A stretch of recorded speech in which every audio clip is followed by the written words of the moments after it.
Assalamualaikum warahmatullahi wabarakatuh. Selamat pagi anak-anakku. Bagaimana kabar kalian? Semoga dalam keadaan sehat walafiat. Tidak lupa saya mengingatkan kembali agar selalu menjaga kesehatan dan mematuhi dan menerapkan protokol kesehatan COVID-19,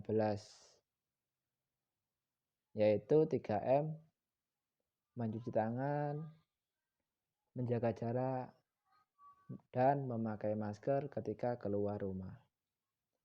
Pada pertemuan kali ini, pertama di semester 2 ini, kita akan membahas tentang keunggulan dan keterbatasan antar ruang dan pengaruhnya terhadap ekonomi, sosial, budaya di Indonesia dan ASEAN.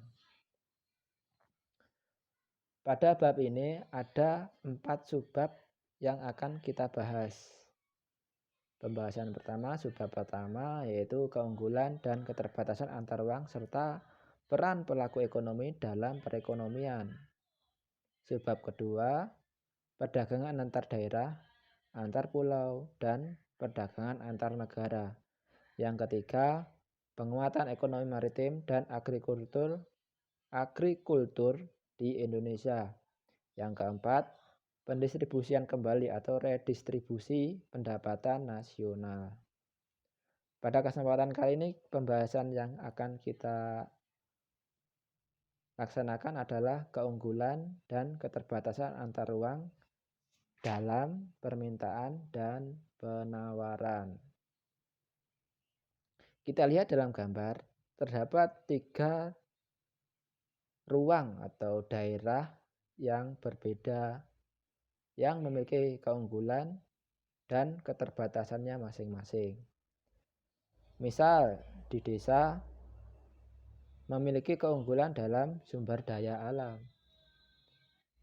Misal dalam pertanian ataupun peternakan. Kemudian daerah di kota. Nah, ini perbedaan dengan yang di desa ini. Sebaliknya, ya. Teknologi di kota sangat baik, berbeda kalau di desa. Berikutnya di pegunungan. Nah, ini juga berbeda. Baik di desa di kota. Pegunungan ini jarang ada aktivitas manusianya. Jadi peradabannya tidak sebaik di desa maupun di kota, karena lebih mungkin yang bisa keunggulan cuma di bidang pariwisata, itu pun sedikit yang dimasukkan untuk pariwisata. Itu sekilas 3 perbedaan keunggulan dari 3 wilayah yang ada pada gambar itu, ruang atau daerah di desa, kota, pegunungan. Adapun keterbatasan di desa, kota, pegunungan itu juga ada juga, ya. Selain keunggulan pasti adanya keterbatasan atau kekurangannya. Di desa semisal, ya, teknologi di desa tidak sebaik yang di kota. Begitu juga di pegunungan. Mungkin yang sudah pernah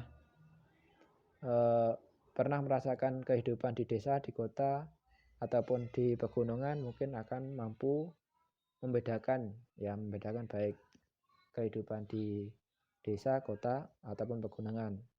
Itu yang sudah pernah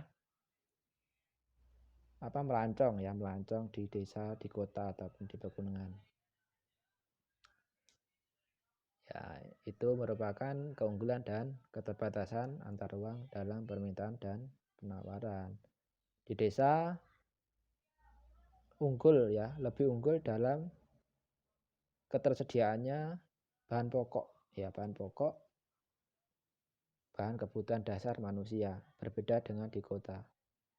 Kalau di pegunungan karena peradaban atau manusia jarang ke pegunungan, makanya sedikit kebutuhan dasar manusianya ada di gunung. Tidak ada sawah, tidak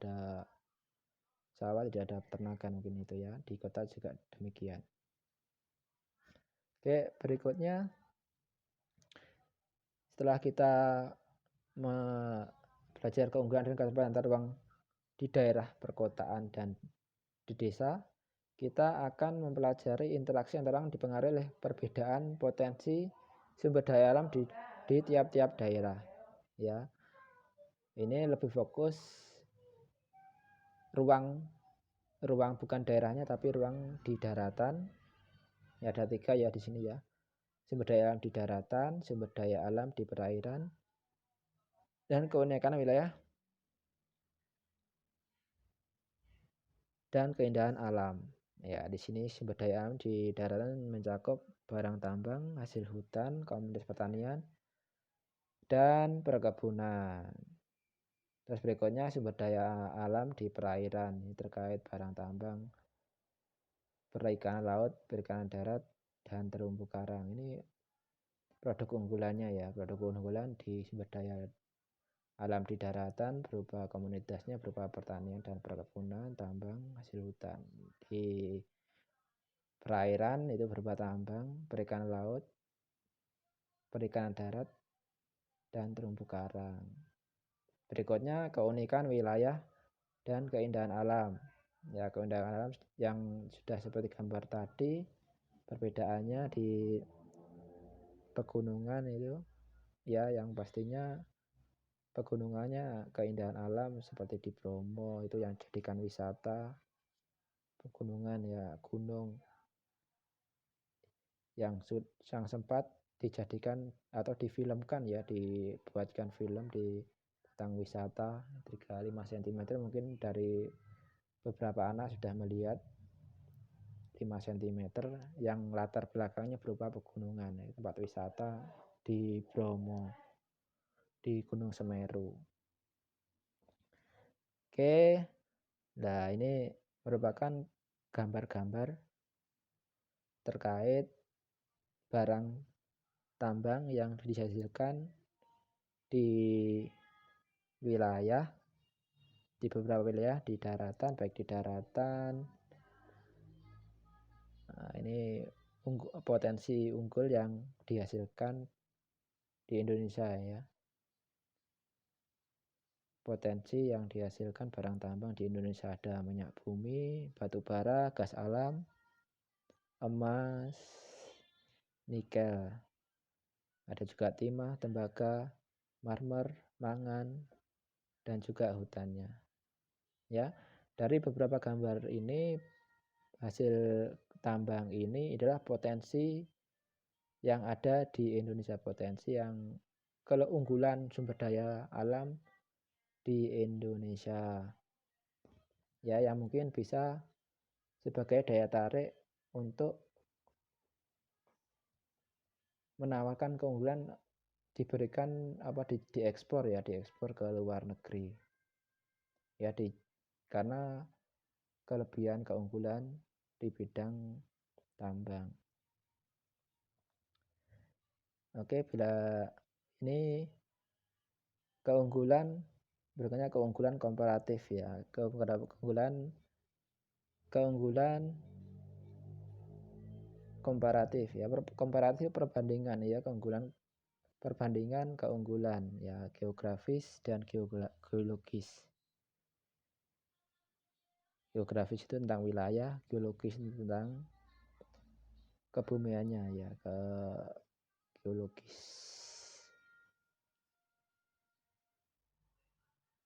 Oke, geologi, keunggulan komparatif geografis dan geologis. Terkait ini ya, perbedaan ya, perbandingan keunggulan ya, keunggulan geografis dan geologis. Misal di sini geografis itu berupa bentang alam yang mudah seperti pertanian yang luas. Kalau geologis mungkin berupa bahan tambang ya, seperti itu. Ya, di sini disebutkan realitas di setiap daerah tidak dapat memenuhi kebutuhannya sendiri. Misal di daerah kita ketahui penghasil minyak bumi di Jawa Timur itu ada di mana itu? Jadi Pacit di Cepu ya, di wilayah Cepu sekitar Bojonegoro ya. Itu perbedaan kalau di Jawa Timur ya, misal di Blitar petaninya banyak, di Cepu wilayah yang berupa penghasil minyak bumi ada, karena di Unggul ada interaksi ya, saling menukar keunggulan masing-masing yang berupa minyak atau kebutuhan minyak bumi dikirim ke Blitar, keunggulan berupa pertanian bisa dikirim ke daerah Cepu, semisal seperti itu, daerah memenuhi kebutuhan sendiri.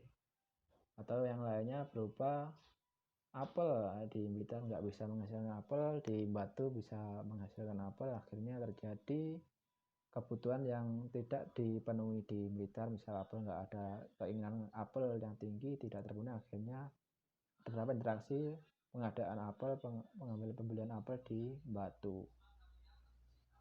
Yang berikutnya, untuk diperlukan kerjasama antar daerah untuk memenuhi kebutuhan tiap daerah ya, misal tadi apel daerahnya secara sukarela menjual apelnya ke Blitar, ini sukarela, kerjasama dalam memenuhi kebutuhan tiap-tiap daerah, nilai ya, value nilai. Selain itu memenuhi kebutuhan daerah, kerjasama yang dilakukan dapat mempererat integrasi antar daerah ya, misal di Batu, misal kita wisata di Batu lebih mudah karena tidak ada konflik, karena kita saling berbagi kebutuhan, akhirnya terjalin komunikasi baik, akhirnya interaksinya mudah karena tidak ada masalah di situ ya.